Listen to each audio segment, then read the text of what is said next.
नमस्कार, मी नेहमीप्रमाणे तुमची लाडकी अर्पणा नुसता एंटरटेनमेंट विथ अर्पणा ह्या शोमध्ये तुमचं खूप सारं स्वागत आहे। आजचा विषय खूप खास आहे। फोटोग्राफी फोटोग्राफी ही मुलींसाठी म्हणजे फोटो काढणाऱ्या माझ्यासारख्या ज्या मुली आहेत ज्यांना फोटो काढण्याचा छंद आहे त्यांच्यासाठी तर त्या फोटोशिवाय तर राहू शकत नाही। आणि फोटोग्राफी ज्या शिकणार आहेत, ज्या मुली असतील मुलं असतील त्यामध्ये करिअर करणार आहेत त्यांच्यासाठीचा हा खास व्हिडिओ आहे।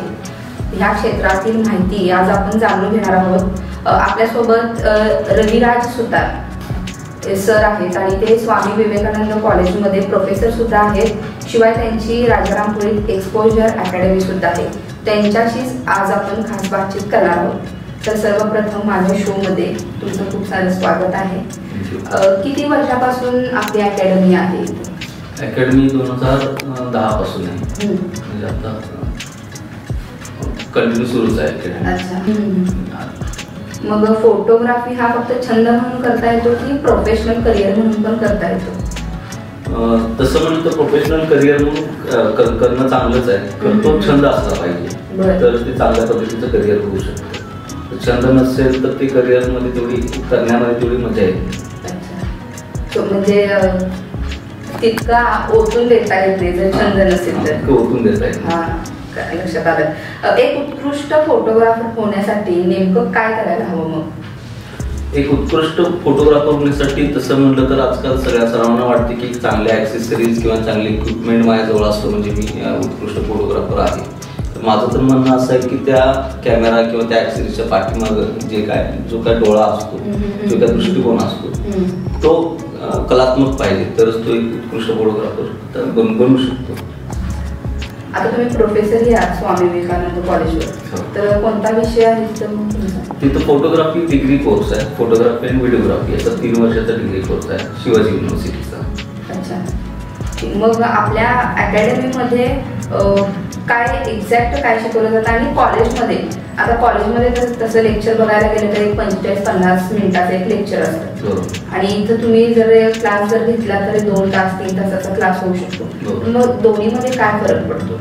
आता दोन्हीमध्ये फरक बघावा तर सर्वप्रथम मी कॉलेजमधलं सांगतो। शिवाजी युनिव्हर्सिटीचा जो 3 वर्षाचा डिग्री कोर्स आहे त्याच्यामध्ये पूर्ण आम्ही बेसिकच्याही आतून म्हणजे स्टुडंटचा किंवा विद्यार्थ्यांचा पहिला आम्ही दृष्टिकोन बदलतो। म्हणजे नॉर्मल त्याचं जे थिंकिंग जे असतं फोटोग्राफीकडे किंवा कलेकडे बघण्याचं किंवा आपल्या आजूबाजूला जे काय दृश्य असतात ते आपण नॉर्मल डोळ्याने बघत असतो ते आणि कलात्मक नजरेतून बघणं हे वेगळं, ते आम्ही दृष्टिकोन पहिला चेंज करतो आणि स्टेप बाय स्टेप आम्ही प्रोफेशनल लेवलपर्यंत येतो। म्हणजे बेसिक, ॲडव्हान्स आणि कमर्शियल असं 3 टप्प्यामध्ये मी त्याला ट्रेनिंग देतो। टोटल साधारण 30 एक विषय 3 वर्षामध्ये शिकवले जातात फोटोग्राफीचे आणि व्हिडिओग्राफीचे मिळून। आणि राहतो प्रश्न अकॅडमीचा, तो आपण बिगिनर टू ॲडव्हान्स असं ट्रेनिंग देतो ज्याच्यामध्ये बेसिक नॉलेज आपण शिकवतो। त्याच्यामध्ये म्हणजे ॲक्च्युली कॅमेरा टेक्निक काय आहे आणि त्याचा फोटोग्राफीमध्ये कसा उपयोग करायचा आणि कमर्शियल लेवलला जे काय प्रॅक्टिस गरजेची असते ते आपण शॉर्ट पिरियडमध्ये इथं करू नये। आता जसं की लेखक होण्यासाठी कुठल्याही शाळेत शिकवलं जात नाही की बाबा मी हे धडे शिकवतो मग तू लेखक होणार आहेस किंवा कवी होणार आहेस। ती कला त्यांच्या अंगात असते, लिखाणाची म्हणा, वाचनाची म्हणा। तसं हे शिकलं जातं की मुळातच ती कला अंगात त्यांच्या असावी लागते। बरोबर आहे। आजकाल चालू असलेलं कॉम्पिटिशन पाहता म्हणजे कला ही शिकण्यासारखी तर मुळीच नाही, ती आत्मसात किंवा अंगीकृत पाहिजे, अंगात पाहिजे। तर त्याच्याबरोबर प्रॅक्टिस म्हणजे फोटोग्राफी या कलेच्या बाबतीत बोललो तर प्रॅक्टिस खूप गरजेचं आहे। प्रॅक्टिसमधून मल्टिपल फेल्युअर्समधून कलाकार शिकत असतो। आता कॉम्पिटिशन बघता एवढी प्रॅक्टिस 10-10 वर्ष 15-15 वर्ष प्रॅक्टिस केल्यानंतर तुम्ही प्रोफेशनल होऊ शकताय।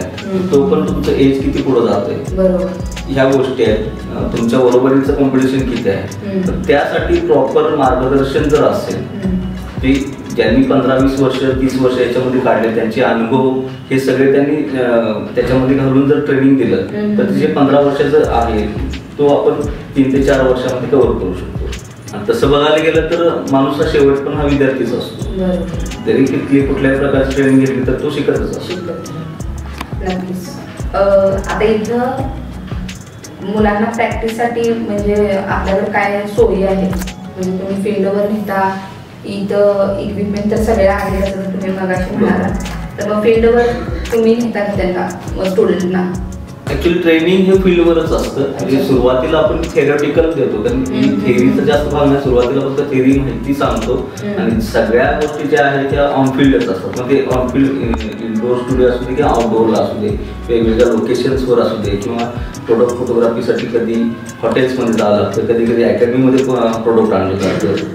डिपेंड अपॉन प्रोडक्ट आहे. समजा आईस्क्रीमचं शूट करायचं तर आपल्याला आईस्क्रीम पार्लरमध्ये जायला पाहिजे आणि ते इथं आणून शूट करूपर्यंत मेल्ट होणार. असे कन्सेप्ट वाईज ज्या त्या ठिकाणी आपण ते शूटिंग करत असतो. करिअर म्हणून याचा उपयोग कसा होऊ शकतो एक्झॅक्ट फोटोग्राफीचा? नक्कीच करिअर म्हणून उपयोग होऊ शकतो. पारंपरिक पद्धतीची फोटोग्राफी आणि थोडीशी ऍडव्हान्स पद्धतीची फोटोग्राफी अशी दोन पार्ट पडतात करिअर म्हणून. तर पारंपरिक म्हणजे काय, तर आपण कार्यक्रमाची फोटोग्राफी जी आधीपासून आपल्या सर्वांना माहिती आहे आपल्याला, की वाढदिवस असू दे, लग्न असू दे, म्हणजे आहे हे घरगुती कार्यक्रम आहेत, त्याची फोटोग्राफी ही जास्त प्रमाणात चालते. तर आत्ताच्या क्षेत्रामध्ये किंवा ऑनलाईनच्या जगामध्ये बघता तर तुम्हाला मार्केटिंगसाठी किंवा सेल्फ मार्केटिंग, तुमच्या स्वतःचं प्रोडक्टचं ब्रँडिंगसाठी किंवा बिझनेससाठी पण फोटोग्राफी आणि व्हिडिओग्राफीची गरज भासते. जसं की आता सोशल मीडियाचं प्लॅटफॉर्म आहे, त्याला तिथं प्रेझेंट करण्यासाठी, आपलं प्रोडक्ट प्रेझेंट करण्यासाठी, मग त्याला म्हणतात ई कॉमर्स फोटोग्राफी. यामध्ये जर आपण शिकलो किंवा याच्यामध्ये करिअर आपण चांगल्या पद्धतीने करू शकतो. पारंपरिक फोटोग्राफीमध्येही करता येतं, पण लग्न किंवा घरगुती कार्यक्रम हे चालूच आहे. त्याच्याबरोबर आता ॲडिशनल फोटोग्राफी पण जन्माला आले की ज्याच्यातून आपण चांगल्या पद्धतीने करिअर करू शकतो. बरोबर. आता महिला तर कोणत्याच क्षेत्रात मागं नाहीये तसं पाहायला गेलं तर.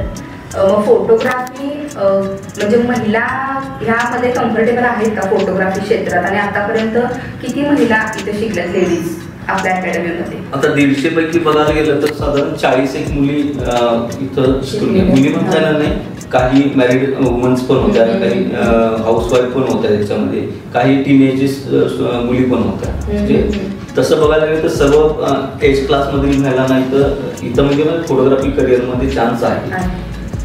आता याच्या आधी मुली या क्षेत्रात नव्हत्या. त्याचं कारण म्हणजे इव्हेंट फोटोग्राफी जी होती, जास्त चालत होती, त्याला लेट नाईट किंवा उशिरापर्यंत काम करायला लागणं, किंवा सकाळी 8 वाजता कॅमेरा हातात घ्यायचा, तो संध्याकाळी गृहप्रवेश कधी 9, 10, 11 वाजता होईल, तो पण कॅमेरा ठेवता येत नव्हता. मग तो फिजिकल स्टॅमिना प्लस घरी जाण्याचं बंधन, वेळेचं बंधन, या क्षेत्रात या वेळेमुळं मुली या क्षेत्रात नव्हत्या. तर आता पॅरल, जसं मगाशी मी सांगितलं, पॅरल आधी बाकीच्या गोष्टी पण ओपन झाल्या आहेत किंवा ज्याच्यामध्ये आपण पैसे मिळवू शकतो. म्हणजे आपण घर बसल्या प्रोडक्ट फोटोग्राफी करू शकतो. म्हणजे 10 बाय 10ची जरी स्पेस मिळाली आपल्याला, व्हाईट बॅकग्राऊंड करण्यासाठी एखादी स्पेस मिळाली, तिथं वेगवेगळ्या प्रोडक्ट व्हाईट बॅकग्राऊंडवर अमेझॉन, फ्लिपकार्ट सारख्या कंपन्यांना हे फोटो लागतात. म्हणजे घर बसल्या मुली पैसे कमवू शकतात. आणि इव्हेंटच्या बाबतीत मुलींची आता रिक्वायरमेंट जास्त झाली, की कारण घरगुती जे इव्हेंट असतात, जर समजा हळदी इव्हेंट आहे, महिलांचे काही कार्यक्रम असतात, तिथं मेल फोटोग्राफरने फोटो काढणे हे कदाचित किंवा काय बऱ्याच वेळेला काय होतं की अनकम्फर्टेबल राहतात त्या महिला. तिथं जर लेडीज फोटोग्राफर असेल तर त्या कम्फर्टेबल असतात त्यांच्याकडून शूट करून घेणं. मग आता पुन्हा एकदा तो मुलींसाठी तो एक संधी म्हणावं तर उपलब्ध झालेली आहे. करिअर म्हणून ह्या क्षेत्रात टिकून राहता येतं का? हो, नक्कीच टिकून राहता येतं. बरेचसे विद्यार्थी किंवा बरेचसे लोक आता फोटोग्राफी क्षेत्रामध्ये आता वळत आहे. तर अर्थातच कॉम्पिटिशनही वाढलं. तर करिअर म्हणून टिकून राहण्यासाठी स्वतःवर आत्मविश्वास पाहिजे, आपल्या कलेवर आत्मविश्वास पाहिजे, की 2 व्यक्तीने काढलेले फोटो हे एकसारखे कधीच नसतात, हे माहीत पाहिजे. जरी एका ठिकाणावरून 2 व्यक्तींनी जर वेगवेगळे फोटो, ते कधीच एकसारखे नसतात. प्रत्येकानं काढलेला फोटो हा वेगळा असतो. तर हे समजलं पाहिजे, तर तुम्ही तुमच्या क्षेत्रामध्ये टिकून राहू शकता. आता कॉलेजमध्ये शिकणारे स्टुडंट आहेत, त्यांना एक्झाम तर द्यावी लागत असणार. इथं आता आपला हा कोचिंग क्लासेस, आपले फोटोग्राफीचे क्लासेस आहेत. सो मग इथं ह्या मुलांना पण एक्झाम द्यावी लागते का, आणि नेमकं म्हणजे इथं एक्झाम तुम्ही घेता म्हणजे काय आहे प्रोसेस? नक्कीच इथं एक्झाम ही द्यावीच लागते, फक्त ती थोडंसं त्याचा उद्देश वेगळा असतो. म्हणजे 1 मंथ किंवा 2 मंथच्या ड्युरेशनसाठी जेव्हा स्टुडंट ऍडमिशन घेतो त्या दरम्यान तो व्यक्ती जे काय शिकला आहे त्याला अनुसरून आम्ही प्रॅक्टिकल आणि थेरॉटिकल प्रश्न विचारतो. उद्देश एकच असतो की त्याला सर्टिफिकेशन तर मिळणारच असतं त्या ह्याच्यावर, फक्त आम्ही जे काय शिकवलं आहे ते त्याला कितपत समजलंय हे त्याच्या उत्तरपत्रिकेवरून आम्हाला समजतं. आणि पुन्हा आम्ही तो राहिलेला किंवा चुकलेले प्रश्न आम्ही त्याच्याकडून रिवाईज करून घेतो, त्याला पुन्हा एकदा त्या गोष्टीचं ट्रेनिंग देतो आणि मग पासआउट करतो. माहिती तर खूप छान मिळाली. फोटोग्राफीमध्ये करिअर करणाऱ्या विद्यार्थ्यांसाठी म्हणजे त्या सगळ्याच लोकांसाठी ही माहिती खूप छान आहे. त्या फोटोग्राफीमध्ये करिअर करणाऱ्या लोकांसाठी तुम्ही काय मेसेज द्या?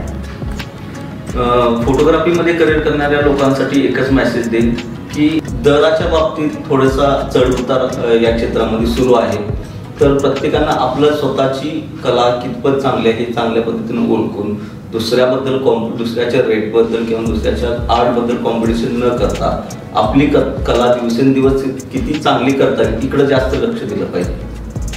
नक्कीच सरांनी खूप छान माहिती सांगितली. आणि फोटोग्राफी शिकायला जरी मला आवडत नसलं तर फोटो काढायला मला खूप आवडतात. सो फोटो ह्या विषयावर माझं खूप प्रेम आहे. आणि फोटोग्राफीमध्ये करिअर करणाऱ्यांनी एक्सपोजर अकॅडमीची संधी अजिबात हुडकावू नका असं माझं प्रामाणिक मत आहे. सर पुन्हा एकदा वेळात वेळ काढून फोटोग्राफी करणाऱ्या विद्यार्थ्यांसाठी स्टुडंटसाठी तुम्ही खूप छान माहिती दिली. आणि करिअर म्हणून फोटोग्राफी आपण कशा पद्धतीनं बघू शकतो ही माहिती तर सर्वांना आपल्या प्रेक्षकांना मिळालीच. आणि वेळात वेळ काढून तुम्ही आम्हाला वेळ दिला त्याबद्दल धन्यवाद.